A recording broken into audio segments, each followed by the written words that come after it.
Ce mardi 23 mai, Laura, candidate de la nouvelle saison de Koh Lanta, a été éliminée de l'aventure. La jeune femme a révélé son plus grand regret qui l'a empêché d'atteindre selon elle le carré final comme elle l'a confié à Télé 7 jours. Laura dévoile son plus grand regret dans l'aventure. Ce mardi 23 mai, les téléspectateurs ont découvert le nouvel épisode de Koh Lanta pendant lequel Laura a été éliminée à seulement quelques pas de la grande finale du programme. En effet, elle s'est inclinée lors du conseil face à Tania qui est revenue dans l'aventure après avoir battu Esteban pendant un duel. La jeune femme de 32 ans, maître nageur et photographe aquatique de Charente-Maritime, s'est faite quelque peu discrète pendant l'aventure, mais elle a tout de même réussi à tirer son épingle du jeu. Cependant, l'alliance de Nicolas, Frédéric et Quentin ont eu raison de son sort dans l'aventure. J'ai fait une belle aventure, Laura revient sur son aventure dans Koh Lanta. Ce dénouement, Laura s'en doutait déjà avant de se rendre au conseil comme elle l'a confié à Télé Loisirs.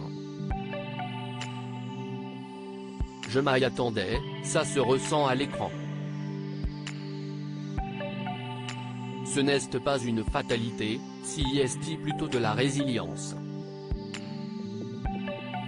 J'ai fait une belle aventure mais à ce stade, avec la fatigue et le manque de plein de choses, avais-je envie de trahir quelqu'un ou de refaire une stratégie? Il y a peut-être eu un manque de combat à ma part mais j'aurais préféré gagner ma place en gagnant l'épreuve d'immunité, a-t-elle affirmé. Ce n'est pas une bonne stratégie dans Koh Lanta, Laura révèle son plus grand regret. La candidate a d'ailleurs été éliminée de Koh Lanta parce qu'elle était redoutée par ses camarades pour les prochaines étapes de l'aventure, une certaine consolation comme elle l'a expliqué à nos confrères de Télé 7 jours.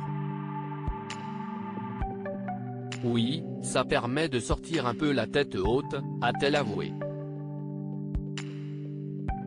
Cependant, Laura a un énorme regret à propos de son aventure dans le programme, celui d'avoir avoué aux autres aventuriers qu'elle était forte en orientation. J'ai été bête. Avant la réunification j'ai révélé que j'étais forte en orientation et en apnée, dans le sens où je pouvais conseiller mes coéquipiers.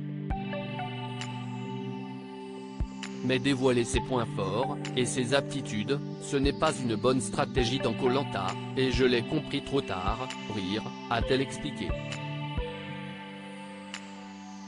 À lire aussi J'étais trop naïve, Tania, Koh Lanta, dévoile ce qu'elle serait prête à faire si elle participait de nouveau au jeu.